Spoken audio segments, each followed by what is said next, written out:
नमस्कार प्यारे बच्चों, आइए हम पढ़ते हैं हमारी 8वीं कक्षा की अगली कविता माँ। प्यारे बच्चों, ये बहुत ही सुंदर कविता है। आइए पहले इसकी रसानुभूति कर लेते हैं। ईश्वर का वरदान है माँ, सब रिश्तों में महान है माँ। जब जीवन का पाठ पढ़ाती माँ, तब किताब बन जाती माँ।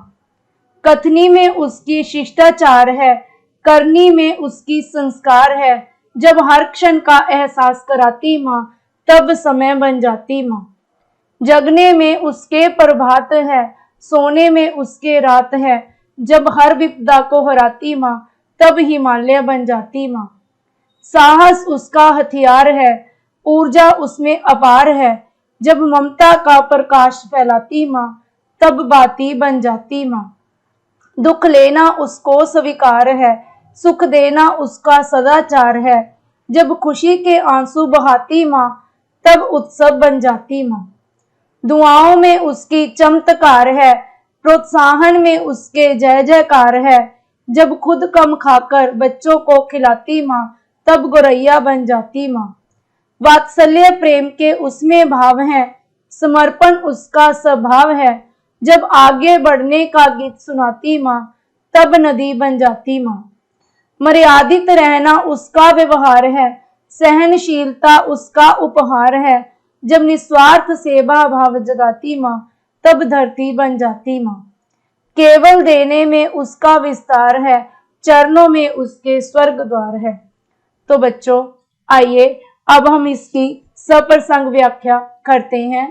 प्यारे बच्चों, अगर हम प्रसंग की बात करें तो हम लिखेंगे प्रस्तुत पंक्तियां हमारी हिंदी की पाठ्य पुस्तक में संकलित कविता माँ में से ली गई हैं।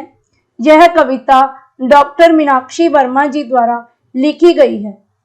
ईश्वर का वरदान है माँ, सब रिश्तों में महान है माँ। जब जीवन का पाठ पढ़ाती माँ, तब किताब बन जाती माँ। कवियत्री कहती है कि माँ ईश्वर का अनुपम वरदान है, यह सब रिश्तों से महान रिश्ता है। जब माँ हमें जीवन का पाठ पढ़ाती है, पाठ पढ़ाने का अर्थ है बेटा जीवन की शिक्षा देती है, तब माँ एक किताब की भूमिका निभाती है। कथनी में उसकी शिष्टाचार है, करनी में उसकी संस्कार है। जब हर क्षण का एहसास कराती माँ, तब समय बन जाती माँ। कवियत्री कहती है कि माँ हमें हर क्षण का एहसास कराती है। माँ की कहनी में, कथनी यानी कि कहनी में शिष्टाचार है, और उसकी करनी में यानी कि जो वह स्वयं करती है उसका संस्कार होता है। माँ हमें हर पल का एहसास कराती है, तब माँ समय की जगह ले लेती है, यानी कि तब माँ समय का रोल निभाती है। जगने में उसके प्रभात है, सोने में उसके रात है। जब हर विपदा को हराती माँ, तब हिमालय बन जाती माँ। आगे कवियत्री कहती है कि माँ के जगने से ही उसका दिन होता है, और माँ के सोने से ही रात होती है। जब माँ हर विपदा को हराती है, तब माँ हिमालय की भूमिका निभाती है, यानी कि तब माँ हिमालय जैसी बन जाती है।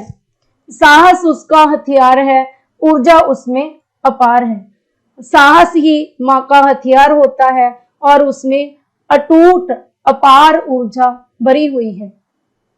जब ममता का प्रकाश फैलाती माँ, तब बाती बन जाती माँ। दुख लेना उसको स्वीकार है, सुख देना उसका सदाचार है। आगे कवियत्री कहती है कि माँ जब हमें अपनी ममता की छांव से ढकती है, ममता का प्रकाश चारों तरफ फैलाती है, तब वह जलने वाली दीपक की बाती की तरह बन जाती है। वह हमेशा हमारे दुखों को स्वीकार करती है, दुखों को लेती है और सुख देती है। यही उसे अच्छा लगता है, यही उसका सदाचार है। जब खुशी के आंसू बहाती माँ, तब उत्सव बन जाती माँ। दुआओं में उसकी चमत्कार है, प्रोत्साहन में उसके जय जयकार है। कवियत्री कहती है कि जब माँ खुशी के आंसू बहाती है, यानी कि हमारी किसी भी उपलब्धि पर, किसी भी उत्सव पर जब माँ खुश होकर आंसू बहाती है, तब ऐसा लगता है कि जब जैसे हम कोई उत्सव मना रहे हैं। उसकी दुआएं हमारे लिए कोई चमत्कार से कम नहीं होती और उसका जो हमें प्रोत्साहन मिलता है उसी में हमारी जय जयकार होती है। जब खुद कम खाकर बच्चों को खिलाती माँ, तब गौरैया बन जाती माँ। वात्सल्य प्रेम के उसमें भाव है, समर्पण उसका स्वभाव है। आगे माँ की विशेषता बताते हुए कवयित्री कहती है कि जब माँ खुद खम खाती है और बच्चों को पेट भर खिलाती है, तब वह गौरैया की भूमिका निभाती है। उसमें वात्सल्य और प्रेम के भाव होते हैं और सब कुछ बच्चों को समर्पित करना ही उसका स्वभाव है। जब आगे बढ़ने का गीत सुनाती माँ, तब नदी बन जाती माँ। मर्यादित रहना उसका व्यवहार है, सहनशीलता उसका उपहार है। आगे कवयित्री कहती है कि जब माँ अपने बच्चों को आगे बढ़ने का गीत सुनाती है तो वह एक नदी की तरह प्रतीत होती है। मर्यादा में रहना ही हमेशा से उसका व्यवहार है और हर बात को सहन करना ही उसका उपहार होता है। आगे बच्चों, जब निस्वार्थ सेवा भाव जगाती माँ, तब धरती बन जाती माँ। जब माँ निस्वार्थ भाव से बिना कुछ प्राप्त करने की आशा से हमारी सेवा करती है तो ऐसा लगता है कि जैसे माँ धरती की भूमिका निभा रही है, धरती का रूप बन जाती है। जिस प्रकार हम धरती पर करोड़ों लोग निवास करते हैं, कितना भार पृथ्वी पर है, लेकिन फिर भी वो हमारे पांव तले ही रहती है, कुछ भी हमें जताती नहीं है। इसी प्रकार माँ भी हमारी निस्वार्थ सेवा करती है। केवल देने में उसका विस्तार है, चरणों में उसके स्वर्ग द्वार है। माँ हमेशा हमें देती ही देती रहती है। क्या देती है बच्चों? माँ हमें अथाह प्रेम देती है, हमें प्यार देती है, स्नेह देती है, हमारी सेवा करती है। और माँ के चरणों में ही स्वर्ग का द्वार होता है, माँ के चरणों में ही स्वर्ग की प्राप्ति होती है। आगे बच्चों, ये भाग आपने दोनों खुद करने हैं। लिपि परिवर्तन है और भाषा परिवर्तन है। आगे कुछ शब्दार्थ हैं। प्रश्नों की ओर बढ़ते हैं। माँ किसका वरदान है? माँ ईश्वर का वरदान है। माँ समय के रूप में क्या करती है? माँ समय के रूप में हर क्षण का एहसास कराती है। हर विपदा को हराने पर माँ को क्या कहा गया है? हिमालय। माँ का हथियार क्या है बच्चों? माँ का हथियार साहस है। माँ बाती के रूप में क्या करती है? माँ बाती के रूप में ममता का प्रकाश फैलाती है। खुशी के आंसू बहाने पर माँ को क्या कहा गया है? माँ को उत्सव कहा गया है। माँ गौरैया कब बन जाती है? जब माँ खुद कम खाकर बच्चों को ज्यादा खिलाती है तो गौरैया बन जाती है। आगे बढ़ने का गीत सुनाने पर माँ को क्या पुकारा गया है? नदी। इस कविता में माँ का उपहार क्या बताया गया है? सहनशीलता। माँ के चरणों में किसका द्वार है? माँ के चरणों में स्वर्ग का द्वार है। आगे बच्चों, वैसे तो आपको 4-5 पंक्तियों वाले प्रश्न कविता भाग से आते नहीं है, फिर भी आपको पता होना चाहिए। इस कविता में माँ की कथनी और करनी में किसके दर्शन होते हैं? इस कविता में माँ की कथनी में शिष्टाचार और करनी में संस्कार के दर्शन होते हैं। दुख और सुख में माँ की क्या भूमिका है? माँ दुख और सुख को स्वीकार करती है। सुख देना उसका सदाचार है और वह खुद स्वयं दुख लेकर हमारे सबको सुखी देती है, सुख प्रदान करती है। माँ की दुआओं और प्रोत्साहन से क्या होता है? माँ की दुआएं और प्रोत्साहन हमारे लिए किसी चमत्कार से कम नहीं होती। माँ का प्रोत्साहन मिलते ही चारों तरफ हमारी जय जयकार होती है। धरती के रूप में माँ क्या करती है?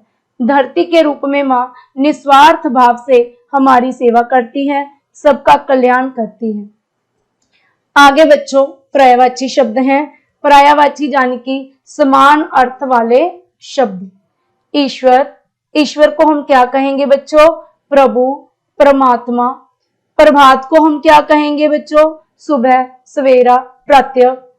रात को रजनी, निशा। नदी को सरिता, तटिनी। चरण को पैर, पांव। धरती को बेटा धरा, पृथ्वी।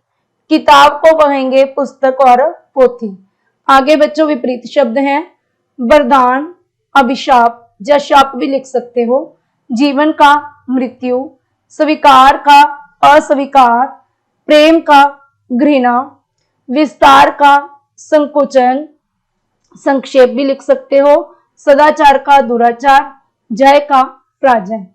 आगे बच्चों अनेक शब्दों के लिए एक शब्द, जिसका पार ना हो अपार, किसी का उत्साह बढ़ाना प्रोत्साहन, बिना स्वार्थ के निस्वार्थ, माँ का बच्चे के प्रति प्यार ममता, अच्छा व्यवहार सदाचार। आगे आपने अशुद्ध शब्दों को शुद्ध करके लिखना है।